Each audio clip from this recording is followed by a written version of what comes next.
Welcome to another Hubnut weekly update, the fleet of affordable cars that try to be unaffordable. We've got some work going on with this one today, which we'll get to in a bit, but let's start with the prize draw Rodius. We've only got a couple of weeks left. Actually, by the time you see this video, it will just be 1 week, or at least when I release the video, until this draw takes place. It'll take place on the 30th of September, and you can enter for just £1, so look for the link in the description below.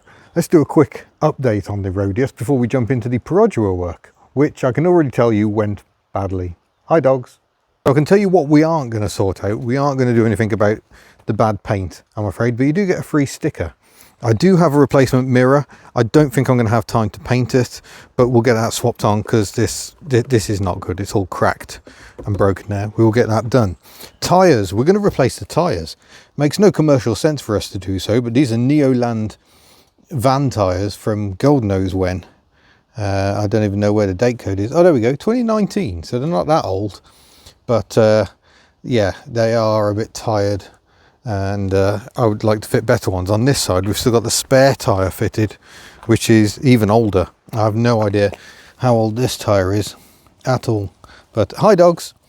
Yeah, it's ancient. It really squeals on the bends. It's hit a lot of curbs in its time. That one definitely needs to go in the bin. So I'm going to put a full set of fresh tyres on the Ssangyong Rodius for the lucky winner. And another thing I'd like to mention is I think there's a diff bush or two past its best. So there's a bit of a clonk from the back when you're on and off the power. Very slight, but definitely there. I'm not going to have time to sort that out. So I'm just telling you what you will have to deal with on your £1 potentially Ssangyong Rodius. Isn't she a beauty? I'll tell you what, you just forget about the looks after a while. You just drive it around and enjoy it, and enjoy the capacious load area. I mean, look at this. So much room for activities. Yes, we do need to have a tidy up. We're still very much in van mode. So the rear seat goes in these tracks and can slide back and forth. The middle seats can slide back and forth as well, although that's about as far back as they go. So truly practical motoring. The rear bench is still, of course, over there. But enough of this for now. That will be the subject of our next update. I've got all the filters and everything, and the ball joint advisory on the MOT. We'll get that done. We need to get back to this. Oh, let's go back in time and experience some pain. So Desmond the Perodua Kenari is due a service, and I need to sort that out. It's 5,000 miles since the last one. That was back in January, and I'm hoping I've got a filter, because I did bulk buy quite a few filters because these cars have effectively the same engine. So hopefully I've got some in stock. Yeah, I should probably plan more, but as you know, if you follow this channel, planning not something I really do. And there's a few other things that need doing. The exhaust seems to be blowing where it joins the downpipe again. I don't think I've got the right thing in there. There's kind of like this crushable donut. I don't think it's quite the right size, so it just isn't quite staying tight for long. It was long enough to get through the MOT, but then it's definitely chuffing a bit. It's not bad. And the other issue is the handbrake has started squeaking. I think it is just the mechanism down here. So I might pull the trim off. It's not too difficult to do. And just try and lubricate that up, because at some point this car will be doing a driving test, and I think it would be better if it didn't do that when you're releasing the handbrake. I think the clutch pedal might be a bit... the clutch pedal's all right. I think the bush where that pivots is a bit iffy. Let's see if I can find some silicone spray. I don't want to use any old spray on it, because if it's got mineral oil in it, it tends to make rubber swell, which just makes it even worse. I suspect that's what's happened on the parts car, and yeah, that can be a bit noisy. I'd like to just have a quick check of the brakes as well, so there's quite a bit to be doing with this one. The Daihatsu Charade, I actually have now the replacement damper units. These are the ones that came off the car. I've got a new pair to go on, and the top boots, because the boot that goes up here and is meant to protect this shaft, yeah, they were totaled, which I think is part of the problem. So hopefully soon we can actually crack on with this one. But Desmond has jumped the queue a bit. Incidentally, some really nasty bubbles of rust around here that I'm going to have to tackle at some point. I just don't know what to do with them. It would get quite expensive to sort this out professionally, because that's a really difficult area. So it may at some point be a case of just rubbing it back, filler, jobbed, because it's a 200 quid car. We can't go spending thousands of pounds on a professional paint job. It is what it is. So that's that one. Ellie the 2 CV has just not been out, and the same with Tuck, because the weather is just evil at the moment. It just seems to be constant gales and rain, and that's not fun in either of this pair. So we're relying on the more modern stuff. We don't talk about better. I've still got the seat of the Ssangyong Rodius. It came up here, took the seat out, and we're just using it in van mode. So at some point that needs to go back in for the prize draw winner. But the past couple of days I've been razzing about in the Panda. We haven't had the Panda out for ages, and not a fat lot to report really. That's got a slight exhaust leak, I think, from the back box, and it's due a cam belt in age, not mileage. But I'm actually tempted to farm that out for a couple of reasons. One is I just don't have a lot of time, and two, even though it's quite a simple job, I've got pretty complete service history for this car. I think it'd be a shame to disrupt it, so I think I'm going to do that. Betty, the Ford AU, has not been out much because we've been razzing around in that electric Hyundai. That went back yesterday, so enough playing with electric cars for the moment, and more tinkering. So I'll just go and have a rummage and see if I've got filter and oil for this. No, I haven't got oil or filters, so it's going really well. Top planning, but I think I'm just going to bite the bullet and order another exhaust donut anyway, so I need to get an order in with local factors. Might have a Raz out there if they've got them in stock, and then we can kind of crack on a bit. Local motor factor has got all the bits. The only problem is local motor factor is 20 miles away, so it might be a good excuse to take Betty for a run. She hasn't been for a run for a while, and I just don't like leaving cars sitting around. So it would be a lot cheaper to take the Fiat Panda, but what's the point owning a car you like if you're not driving a car you like? So as long as I've actually got the keys up here with me, we shall do exactly that. I mean, a sensible thing to do would be to take the car you're doing the service on so you can get the oil nice and up to temperature, but I'm not sensible, so we're not doing that. I just like this car too much. Incidentally, I need to get on. This rust is getting so bad now, but it's obviously going to be a windscreen out job. I've managed to get a quote for a windscreen in the UK, £2,111, but I do have windscreen cover on this car, so I should be able to do that for just 150 quid excess. And I've spoken to the company. They would be happy to come take the screen out if it's at a repairer, and then come back and fit the new screen once all the bodywork's done. But the bigger question is, what do you do about paint? Because the paint on the roof is ruined anyway. The lacquer is entirely gone. There is just none. Maybe a hint there. No, it's ruined. And the same on all the doors. So I can't have the roof painted perfect, because then it'll show this up. But if I start doing this, then you start going, well, this is bad down here as well. This spoiler, absolutely horrendous. And before you know it, you're several £1,000s into a full respray. I can't afford that. So I've got some really hard questions to answer. Even with some very good friends who do paintwork and bodywork, there's hours and hours and hours of work in that, and I'm not sure what the solution is. Maybe I should just paint it myself so it looks as bad as the rest of the car. I mean, that could be an option. Maybe I could. No, I can't get Miss Hubnut to do it. She'll never be able to reach. Even I would be struggling to reach the middle of the roof. So yeah, difficult questions to work out. There's little chips in the paint everywhere as well, but thankfully it doesn't seem to be doing the same trick on the rear screen, so that's good. But nonetheless, the Welsh climate is finally taking its toll. I think when I had the crown rust proofing, I don't think they would have put anything in there, because I'm not sure how you really could, but it is a notorious rot spot. What I also really need is a new seal though, so maybe I should clarify that situation before I get too carried away. But at least shipping one of those from Australia wouldn't be too expensive, whereas shipping an entire windscreen probably would be. And here we are, cruising along in Betty the Wonder Car. Yeah, maybe I was just looking for an excuse to go for a drive, actually. That's entirely possible.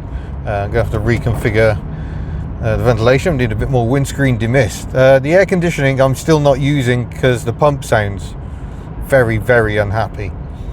But that said, there's something a bit tensiony up the front anyway, so it's possible I've got a tensioner going down, and it's the extra load of the aircon that's making that worse, I think.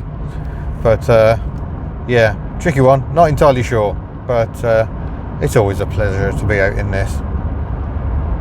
This, out of all the cars I've ever owned, is probably the one that comes closest to delivering an electric car driving experience, because there's loads of torque and it's very smooth and quiet. Most of the time, even with its raughty exhaust, you can't really hear the engine ever so much. But yeah, unfortunately, as I proved with my sums compared to the Insta, this she's a thirsty old bird. So I'm going to use a couple of gallons of fuel, I think, on this mission today. So what's that, about 12, 13 quid these days? But come on, this is just lovely. Yeah. Is it time efficient? No. Do I care? Also no. Oh, when will I learn? Never drive to Aberystwyth on changeover day. So changeover day is when the holiday makers leave their accommodation, and later this afternoon there'll be a rush as they all come back in, or the next wave comes in. And even in September, we're well into school term now. I can tell you it's still quite busy. So lots of holiday makers probably getting quite irritated by the fact this is the nicest weather we seem to have had for about a week, and they're going home. Unlucky. Oh, nice little Mini. Yeah, the queue's got much worse actually. We're now going back. I've got my goodies, but yeah, the homeward rush is definitely kicking in now. And it was actually roadworks, but it's just also sheer volume of traffic. All this lot trying to get back to England from right here on the west coast of Wales. So perhaps we actually timed it quite well, so we didn't have to queue for all this. Oh, I can see a nice Nissan X-Trail, Volkswagen T25 camper, multicoloured, love it. Oh, a Leanne, there goes a Leanne from Whiteland Restorations. She didn't see me. I'm hiding in plain sight. Oh my gosh, this is going all the way back now. Thank goodness I set off when I did. Well, we're back. It's like 2 hours gone, haven't achieved anything. But I think we'll start with the exhaust, because there is absolutely no point getting the engine nice and hot, ready to drop the oil, and then wanting to do the exhaust, I don't think. So let's start with that, and then we can fire it up to see whether I've fixed the leak. Huge thanks to whoever sent me this workshop light. It's finally coming useful. It's been sitting in the box for quite a long time. Not quite enough room to get this massive thing in there. I don't think I can get on without an extension. That's only a short extension. Yeah, not enough room to get the bloody gun in. Last time I tackled this job was on the ramp at Whiteland Restorations. Because it's a lot easier if you've got more space underneath. I don't really want to get into jacking the car up. It just seems a little unnecessary, but nonetheless I don't think this is going to quite fit. No, we need the car up. The car was up just a few feet. It will make this job nice and easy. I might have to go boringly conventional. Does this work? I can see the exhaust clamp. Oh, almost. I just need another not very much and I'll be able to get on that. Some days are just like this, aren't they? I say that, this is the first time I've been tinkering on the cars. I think since I did the alternator change on the Rodius, which was over a month ago. So take that as a sign, but I just don't have much tinkering time. It's now Friday. It's the first opportunity this week I've had to get up here and have a go at this. Oh.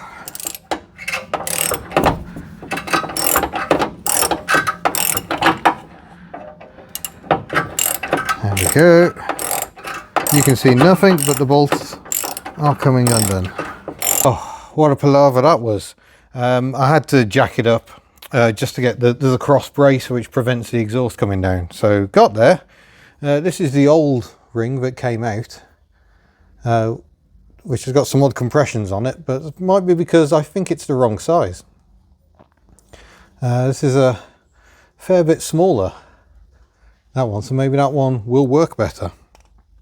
I'm going to try it all up in there and we'll see. Something else I've just noticed, when we were at Whiteland we actually constructed these little spacers to make the spring longer, because it just didn't seem to be long enough, which funnily enough is about the same length as these other springs I just found on this exhaust.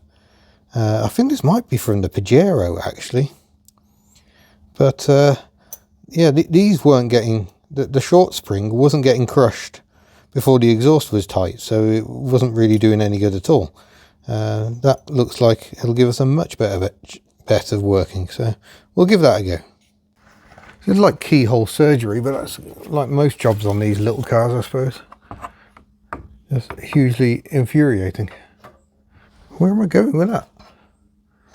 This is thrilling footage again, isn't it, folks? Yep, that seems to be going up.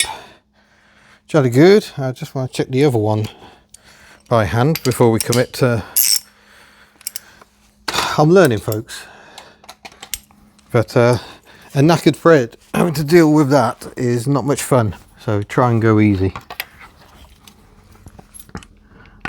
Where is it? There it is. Looking a bit scabby under here, Desmond. We might need to go around with the rust proofing again. Oh, is that on? That doesn't feel like it's on. There we go. So that's rattling up, but at a very gentle torque. I'm not yet wanging them out. There we go. Oh, my ears. And then we're just going to make sure that actually is tight with the ratchet. Oh yeah, that's chuffing. Can you hear that? Oh, so no good.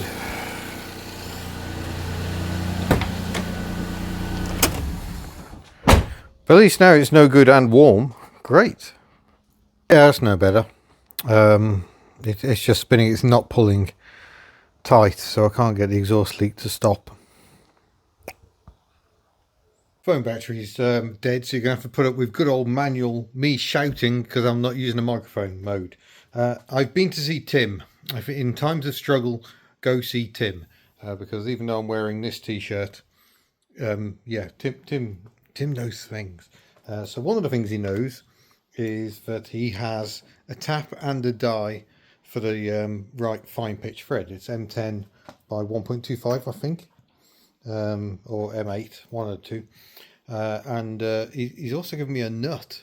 So if tapping the hole doesn't fix the thread enough for the bolt to bite, he can, well, yeah, I can put a bolt on top and it should work.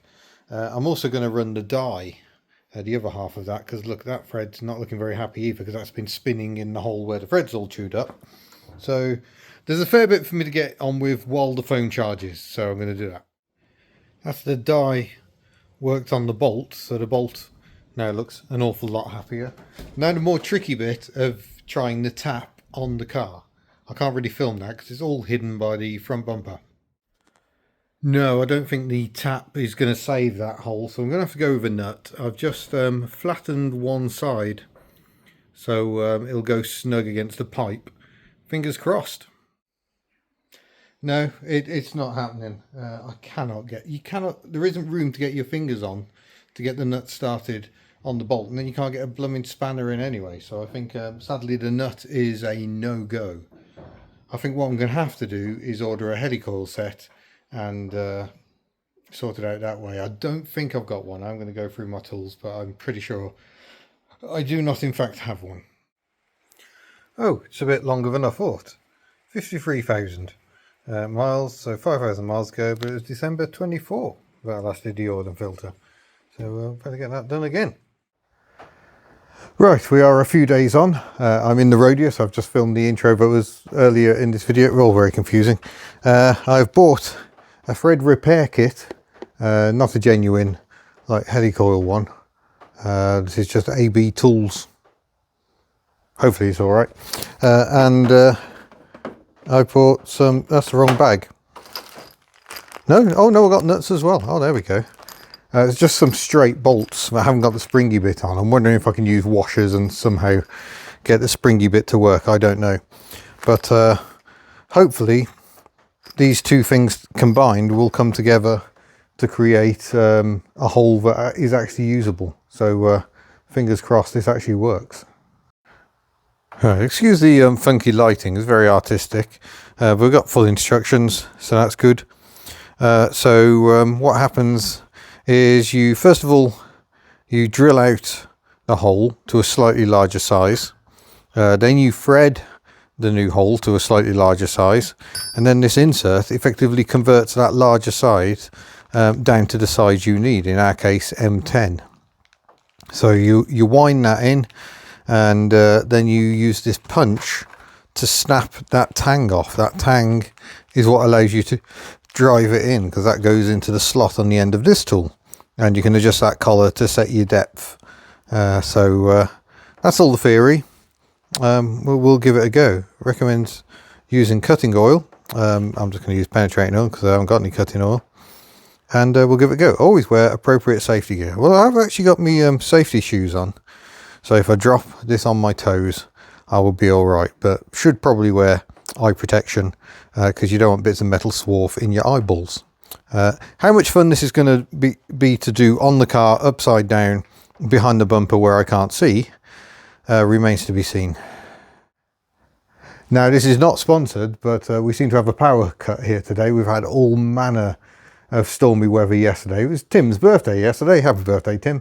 So I went along to that, and on the drive home I had to stop twice, bearing in mind it's a very short journey, to haul branches and chunks of tree out of the road. Other people just swerving around them, but it's just like, well, that's not removing the danger for anyone else. So I set about dragging branches out the way, and someone drove past and soaked me for my troubles. Thank you. Very considerate. Yeah, it was lively. So we've got no power. The Jackery is going to power my drill, thankfully, because I haven't got a cordless drill. I'm a bit old school. You get more power in a corded drill. So portable power can actually be your friend. Yeah, stage one is going to be to drill the hole out to make it larger. I'll see if I can get you a shot of how ruined it is before we do this. Finally remembered, I've got a creeper trolley, so I don't have to rely on a bit of insulation if it's leaving these bobbles all over the floor. Don't worry, it's not rat poop. Can you see in there? Can you see in there? Where is it? Oh yes, there it is. So that is our flange right in front of us. The problem is, I can't even reach to show you. The problem is the hole just up there. So you can see what I've got to work with. Great amounts of access. So by the way, that garage still going down in Kent, John Charles. Yeah, can I get you a few? Not easily. No, I can't really show you. I'm just going to have to do it. Right, got the hole drilled out. Access is absolutely appalling. You can just get the drill head in. And I mean, normally you would wind one of these in by hand. I don't think I can do that. So I'm just going to have to oil it and put it in the drill. It's the only way. There isn't room to spin what would normally grip that. So I'm just going to have to go very slow, back a bit, slow, back a bit, and hope I can do it that way and not ruin anything. So the problem we got at the moment is this isn't a keyed chuck, and the shaft is just spinning.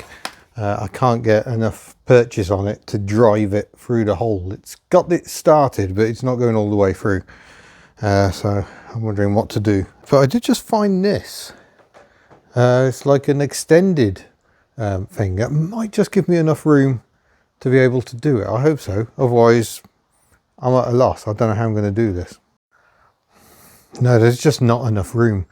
The subframe and anti-roll bar are getting in the way. I think the only way I'm going to be able to sort this is to get the manifold off.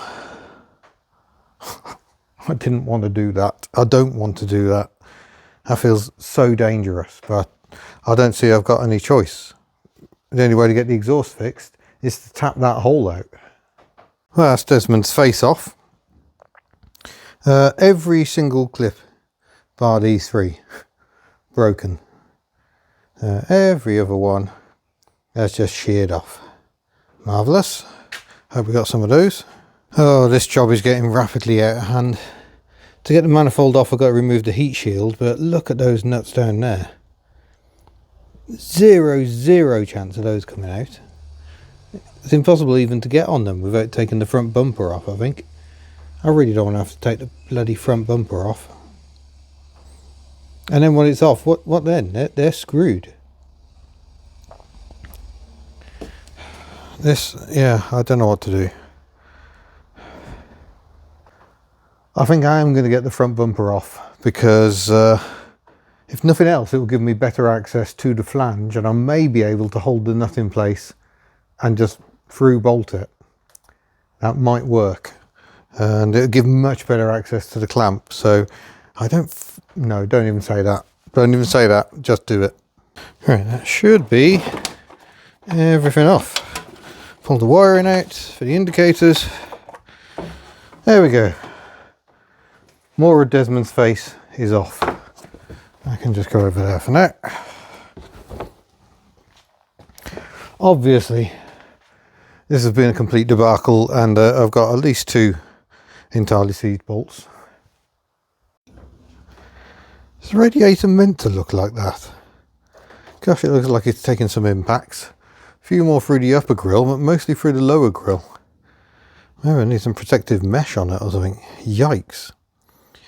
Need to do some rust proofing as well. We didn't really do much on here. This is areas you couldn't really get at. So yeah, but now these things can quickly escalate. I think I'll just do a bit of that while I'm here and a bit of that. Yeah. Well, who'd have thunk it? Vice grips. Bit of heat, bit of penetrating oil. Managed to get the snap stud out. It was just enough to get the grips on it and work it back and forth. But it's a really tricky job because these bits are so flimsy. So you have to kind of pinch them there and hold it in place. And yeah, it's all, there's lots of filthy muck that all just burnt as I got the heat on it, but did the job. Means we can easily refit everything, at least. So some progress. I apologise for my lack of THs, but I don't think I've done a good enough job. If it'll focus on it. It's not an easy thing to focus on. There we are. Almost. It's trying.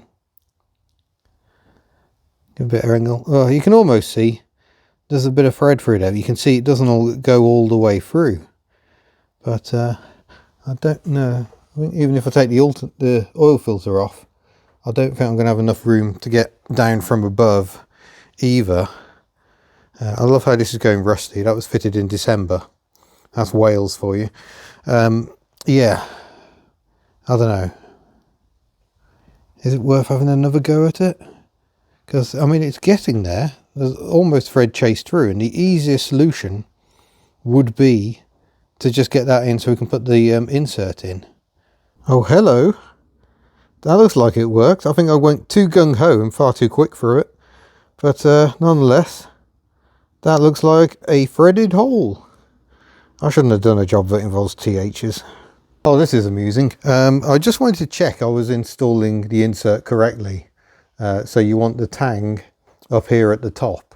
And I checked that on a motorbike website called Classic Motorbike Hub, which is quite amusing because obviously Hubnut started as Classic Hub. So thanks Classic Motorbike Hub for nice clear instructions on how to use these. I've not really, well I have, I've used them on 2CV before now, but a long time ago. So I've brought that collar up to try and keep pressure on that, I guess is what it's trying to do. Let's see if I've got enough room to get this in. I think I should be all right. All right, so I've got my insert in. Obviously most of it is sticking out because it's quite a thin piece of metal, so I hope this is going to work. Now I've got to snap that tang off the end. I'm not sure how this is going to work. Okay, got the tang off. Sorry, it's really struggling to know where to focus. Too much going on in here, isn't there? But now it's ready to go. So we'll reinstall our little gasket, and I might slap some goop now I've actually got access all around this flange, to be honest, because I'm not sure how good a seal this is going to be.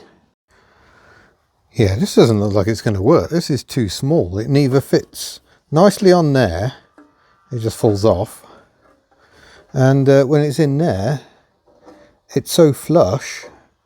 I'll try and demonstrate, but it's not going to get crushed. It's not going to make a seal.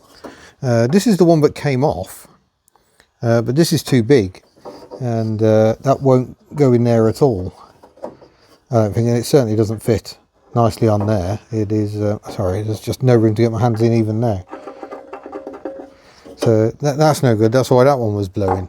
So that's a new one. That looks wrong. And this is, I've just nicked this off Shemmy. Don't tell Miss Hubnut, but that seems to fit nice and snug on there, and I think when it's in the bottom half it should stand proud. Yeah, so it's going to get crushed, and that's what makes it gas tight. So neither of these are any good. Great. So, and we bought that one the other day. It's absolute rubbish.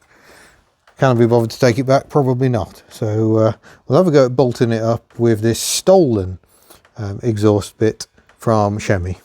Maybe we'll have to knit one for Shemmy off the parts car.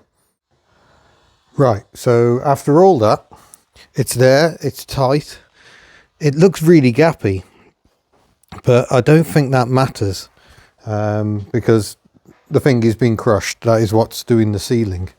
So place bets now, I guess. Make sure we're in neutral. I always let the fuel pump run before I start the engine. Ooh.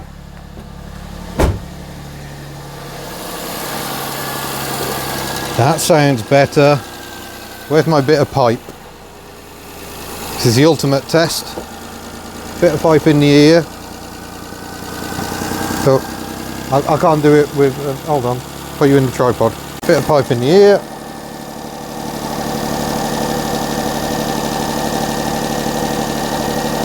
Oh, it is still chuffing a bit, actually. So you can hear that. Just try and tweak that up. I'm just nervous. It makes some interesting noises as you tighten this.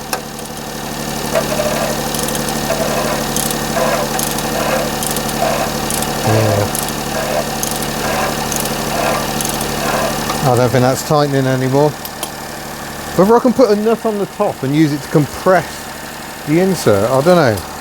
Give it a go. Oh, maybe.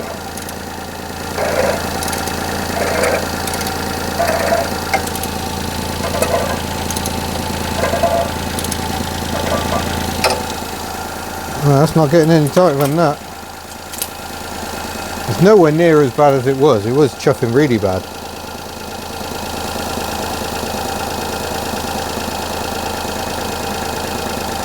Yeah, there is still a bit, but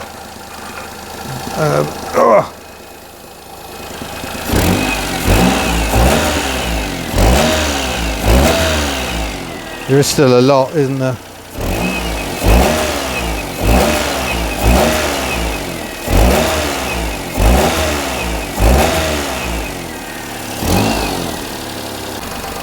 In all honesty, there is nothing more I can do at this point.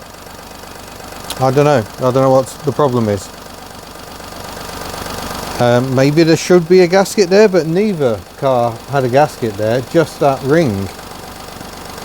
Maybe it's that the aftermarket exhaust just isn't quite the right size, so it's not quite crushing that gasket. I don't know. I think we're just going to have to live with it though. So feel the oil pan. Oh yeah, that's warming up nicely. So I'll get the catch can, we'll do the service. Great. That's the oil change done. Can't easily check the level because we're all on a wonk at the moment, but there's definitely enough in there. So spun some alpha lan around this front section that has not been exposed before. Interestingly, both these bolts holding this fog lamp in place were loose, quite a lot loose. Interesting, why? We don't know. Yeah, start buttoning it back together. Although it's lunchtime now and I've got to go on a shopping mission, so I may have to just say that's it for now and come back in a bit. I'm out shopping in the Ssangyong radius today, and lots of people after the Inter complaining that, oh, modern cars, they beep and bong so much. This vehicle is 18 years old, and if I take my seatbelt off, it gets upset. If I leave the key in and open the door, it gets upset. Yeah, bonging, nothing new. Right, I'm back from my little shopping trip, ready to get back on with putting Desmond back together. Front bumper's on resting, but I just wanted to point out a couple of curiosities. One is that the number plate really is offset. This is the mounting plinth for said number plate. The other thing that's quite irritating, that's a hole to make it easier to access the oil filter. Let me show you how. Yeah, there you go. So you can get your hand in, get it right on the oil filter to make changing it easier. Thankfully, you can get your hand down there anyway, but a bit inconvenient to have to take the number plate off to do an oil change. But at least they thought of it, maybe, I guess. So that's that. Lots of alpha landing done. It's all quite stinky and sticky, you have to remember that. But yeah, I need to refit the number plate. But I had to take the number plate off because one of the mounting bolts is tucked just behind it here. So let's get this all bolted back on. I'll spare you the tediousness. I think we'll do a quick light check before we get too carried away. So start with the hazards. Beautiful. Side lights, headlights, main beam. Beautiful. The only ones not working are the fog lights, and that's deliberate. It's just basically to avoid any confusion on the test, because oddly, and I think from the factory, the front and rear fog light switches were the wrong way round. So I've actually taken out the front fog light switch. These are not required to work for an MOT. There is no legal requirement to have these lights. There's a legal requirement to have a rear fog light, and that is a question you may get asked on your driving test, is how do you put it on? Please show me how you would put your fog light on, and you have to operate the switch. So I've just taken out the switch, but it's irrelevant because if these come on and the back one doesn't, fail. So we don't want that. So that's all good. Right, nose cone. I haven't got any replacement clips, but to be honest, some of these look like they've been broken for quite a while. I don't think these have failed today. So I'm just going to hope it'll be all right with the 2 or 3 we've got. Maybe I'll reposition them a bit. Although actually it's the bottom that isn't bolted, so maybe I'll just leave well alone. Here you go, Desmond. Here's your nose. I think as long as it's held on the top, I think it'll stay in place. And some of the clips have remained in good condition, and 2 of them I ended up having to drill out. There we go. No, I've absolutely no idea where they've gone, so little cable ties it is. Will that even reach around there? Oh, just adds a little bit of security there. And this one will be easier if I can get that to come through that hole just there. Yeah, who needs bloody clips? Just use cable ties.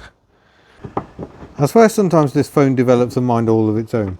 Number plate's back on, and I'm just trying to replace these fiddly little numbers down here. Oh, these are right. That's a pain. Oh, that's an interesting sensation of cramp. This has turned into such a debacle, but let's be honest. What exactly did you expect? This is Hubnut. But for those of you moaning about the electric car content, maybe it's, yeah, maybe it's good times. But yeah, the fact there are electric cars on this channel is just representative of my own views, and I think next year will be the year I will own an electric car. I'm really looking forward to it.